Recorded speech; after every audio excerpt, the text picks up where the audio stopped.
Hey everybody, we're back with another review. This is Jenny and Alex reporting for Keep Art It. We've just come back from seeing a show called A Good House at the Bristol Old Vic.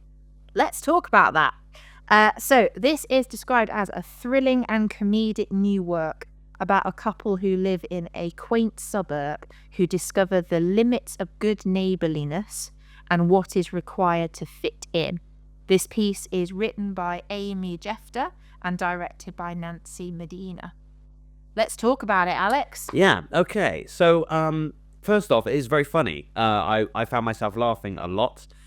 Despite the slightly serious subject matter of social hierarchies and racial prejudice, they managed to find a lot of humour in the piece, which I thought was great. They did, yeah. Some of the delivery was really, really funny. The fact that in the very first scene when they had that comedically awkward long silence when they were pouring the wine. One of the things I really wanted to commend, actually, is their use of silence. A lot of the dialogue is very naturalistic. The characters do talk over each other, but it never becomes a cacophony. You can make sense of what's going on. But they really play with that a lot, building tension through dialogue and then long, awkward moments of silence. And then someone will break that silence and then it will match back into that original rhythm. It was really fun. I would say let's do an awkward silence now for the theme, but we haven't got time. No, we don't. But yeah, the dialogue was super naturalistic. There was no kind of stylistic acting as such, with maybe one brief exception towards the end. But it was, very, like you had walked into somebody's house. The staging was really good, very effective. It was basically they showed you where you were, like which people's houses you were in, from a few deceptively simple changes to the furniture and the layout. And it honestly did feel like in the first scene in particular, we were in someone's living room. It was really effective, wasn't it? The way they all pieced it together, and it was all just the cast moving the props around and the bits of staging around. They didn't have any stagehands, which I think was a smart choice. I think it made it feel more real. Plus, I think the way that they placed everything felt so deliberate and intentional. It was a really great way of setting up each individual property.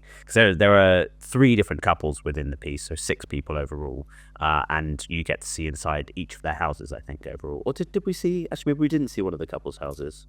I think we did, but they had like the final meeting in yes, place. Yeah. So yeah, but they were all they had like very different setups as well. And all of the couples, as Alex mentioned, it was a cast of 6 people entirely, and they also helped move props around. It was very satisfying to watch. Actually, it was very seamless.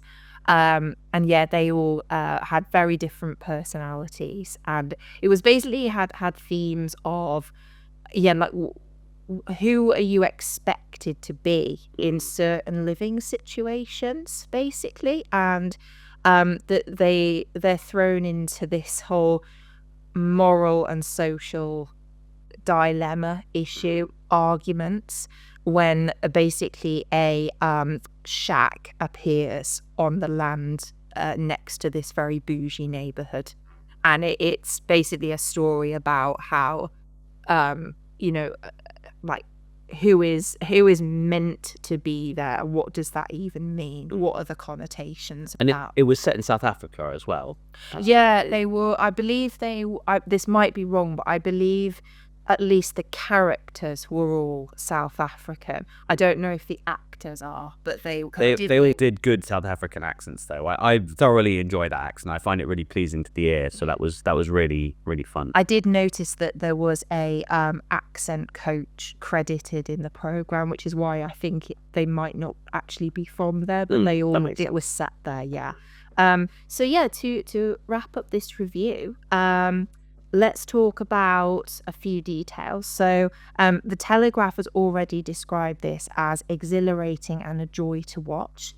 It has a 1 hour 40-minute runtime and there's no interval, so it's very immersive. But it's pacey. Yeah, it's very pacey. Yeah, you might need the toilet, but try not to because it's good. and it's also on until the 8th of March, so you've got a little while to see it. How many stars would you give it, Alex? Oh, I mean, we're always very generous on this channel, but this was a great piece and it deserves 5 out of 5 in my opinion. Wow, okay. I would give it a 4, partly to be different, but also because I did find that a little bit of a change of pace in places was needed for my brain. Okay. There was quite a lot of bits where there were very, very long conversations in places, but that's kind of more of a personal preference, I guess. It was very good. All right, well, that's our thoughts on A Good House. Please do go check it out if you get a chance to. As always, we really appreciate you checking out our channel. Don't forget to like and subscribe. And if you get a chance to see the play, please leave a comment below and let us know what you thought. We'll see you again soon for another review. Thank you so much for watching. Bye.